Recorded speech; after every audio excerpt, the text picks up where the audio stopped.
Print email Facebook Twitter more Barnaby Joyce's Scum of the Earth label rejected by Nationals after interview with Vikki Camp. Media player, space to play, enter mute, left and right to seek, 00:001:4400:0001:44 Barnaby Joyce's Nationals colleagues are rejecting his description of them as scum. In a paid interview last night, Mr. Joyce and his partner Vikki Camp said people on the conservative side of politics told them to have an abortion, but she did not name those people. "I wouldn't want to tar the brush of everyone in the National Party as like that at all," she said. Mr. Joyce described those who told his partner to terminate the pregnancy if she wanted a career in Parliament House as absolute scum of the earth people.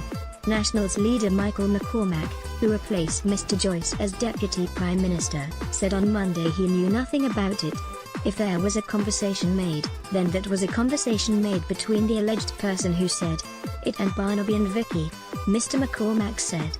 "If there is anything else to be said, that should be between Barnaby and Vikki and whomever they are alleging made the comments." Prime Minister Malcolm Turnbull said he was not aware of anyone pressuring Ms. Campion. "I am not aware of anybody doing that, I can absolutely give you that assurance," Mr. Turnbull said. He said he wished the couple and their son Sebastian well, but refused to say if he thought Mr. Joyce should run again at the next election. Nationals Minister Darren Chester also said the issue of whether Ms. Campion was pressured was a very personal matter that should be followed up with those individuals privately, not on national television. "I don't think name-calling achieves anything in public life," Mr. Chester said. He said he had not watched last night's interview. "I lived through it once, I didn't need to live through it again," Mr. Chester said. Nationals' finest people in regional Australia. Both Mr. Chester and Mr. McCormack defended the character of their Nationals colleagues. "They are the finest people in regional Australia and I am proud to serve with each and every one of them," Mr. McCormack said.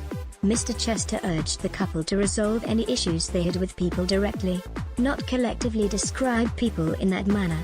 Mr. Joyce revealed in the interview he knew that his then staff member's pregnancy would cost him his job as Deputy Prime Minister, but he went on to fight a by-election without revealing his personal circumstances.